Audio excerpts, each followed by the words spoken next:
Hello everyone, દ્રષ્ટિસ cooking ટૂરમાં આપ સૌનું સ્વાગત છે।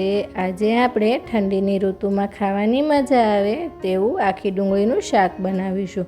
તો ચાલો બનાવવાનું શરૂ કરીએ। તો તેના માટે આપણે આવી નાની સાઇઝની 500 ગ્રામ ડુંગળી લઈ લઈશું અને તેનું ઉપરનું એક પડ આવી રીતે આપણે દૂર કરી લઈશું। આવી જ રીતે આપણે બધી ડુંગળીને કાપી લઈશું અને ત્યારબાદ તેને પાણીથી ધોઈને સાફ કરી લઈએ। હવે ધોયેલી ડુંગળીને આપણે થોડીવાર માટે કોરી કરીને સાઈડ પર રહેવા દઈશું અને ત્યાં સુધીમાં શાકનો મસાલો બનાવી લઈએ। તો એક મિક્સર જાર લઈ તેમાં આપણે અડધો કપ ગાંઠિયા, અડધો કપ ફરાળી ચેવડો, 2 ચમચી જેટલા સિંગના દાણા, 1.5 ચમચી જેટલા સફેદ તલ અને 3 નંગ જેટલા લવિંગ, 3 નંગ મરી અને 1 તજનો ટુકડો લઈ લઈશું। હવે બધી જ વસ્તુને પીસીને તૈયાર કરી લઈએ। તો અહીં આપણે ગ્રેવી બનાવવા માટેનો મસાલો તૈયાર થઈ ગયો છે। તો હવે શાક બનાવવા માટે એક કડાઈ ગરમ મૂકીશું અને તેમાં આપણે 4 ચમચી તેલ ઉમેરીએ। હવે તેલ ગરમ થાય એટલે આપણે તેમાં ડુંગળીને ઉમેરી દઈશું અને ત્યારબાદ ડુંગળીને આપણે 3 થી 4 મિનિટ માટે તળી લઈશું, જેથી આપણી ડુંગળી થોડી સોફ્ટ થઈ જાય। જો તમે મારી ચેનલમાં નવા આવ્યા હો અને તમને મારી રેસિપી ગમી હોય તો મારી ચેનલને સબસ્ક્રાઈબ કરવાનું ના ભૂલશો અને સાથે રહેલ બેલ આઇકનમાં જઈને ઓલનું બટન જરૂરથી દબાવજો, જેથી કરીને તમને મારી રેસિપીના નવા વિડીયોની નોટિફિકેશન મળતી રહે। ડુંગળીને તળાતા 3 થી 4 મિનિટ થઈ ગઈ છે અને ડુંગળી એકદમ સરસ સોફ્ટ થઈ ગઈ છે। તો તેને આપણે એક પ્લેટમાં કાઢી લઈશું। ડુંગળી તેલમાં સાવ ચડી ના જાય ને તેનું આપણે ખાસ ધ્યાન રાખીશું, નહીં તો આપણે ગ્રેવીમાં ઉમેરીશું ને તો ત્યારે તે ભાંગી જશે। એટલા માટે ડુંગળી આખી હોય ને તેવી જ આપણે તળીશું। હવે ડુંગળી તળાઈને જે તેલ વધ્યું છે ને તેમાં જ આપણે શાકનો વઘાર કરીશું।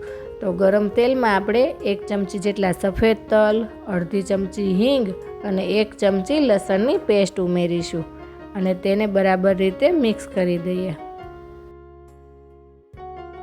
લસણ બરાબર સંતળાઈ જાય ને એટલે ત્યારબાદ 1 નંગ જેટલું ઝીણું સમારેલું ટામેટું ઉમેરીશું અને તેને પણ આપણે 1 મિનિટ માટે સાંતળી લઈએ। ટામેટું થોડું સોફ્ટ થાય ને એટલે આપણે તેમાં સ્વાદ પ્રમાણે મીઠું, અડધી ચમચી જેટલો હળદર પાવડર અને 1 ચમચી ગોળ ઉમેરીશું।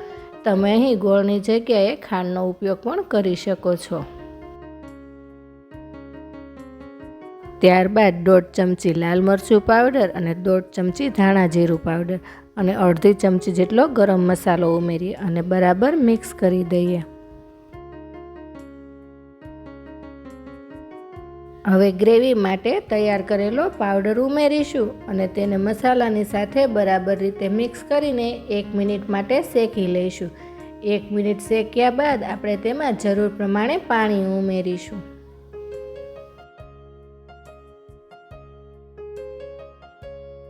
હવે આપણે ગ્રેવીમાં અડધો કપ દહીં ઉમેરીશું અને તેને બરાબર મિક્સ કરી દઈશું। દહીં એકદમ સરસ મિક્સ થઈ જાય ને ત્યારબાદ આપણે તળીને તૈયાર કરેલી ડુંગળી ઉમેરી દઈશું।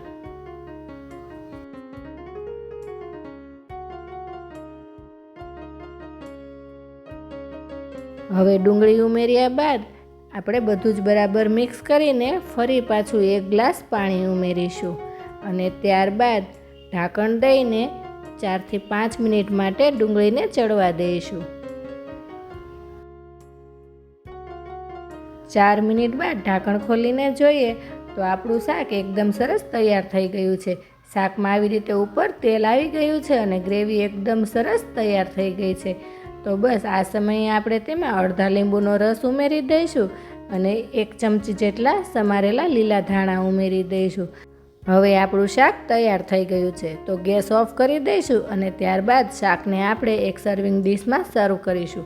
આ શાકને તમે રોટલા, ભાખરી, પરોઠા કે રોટલી સાથે ખાઈ શકો છો। હવે શાકમાં થોડા લીલા ધાણા ઉમેરીશું તો તૈયાર છે ઠંડીની ઋતુમાં ખાવાની મજા આવે તેવું આખી ડુંગળીનું શાક। તો એકવાર જરૂરથી બનાવજો અને કોમેન્ટમાં જણાવજો કે તમને આ શાકની રેસિપી કેવી લાગી અને આ સાથે મારી ચેનલને લાઈક, શેર અને સબસ્ક્રાઈબ કરજો। તો આવી જ નવી રેસિપી સાથે આપણે ફરી મળતા રહીશું દ્રષ્ટિસ કુકિંગ ટૂરમાં।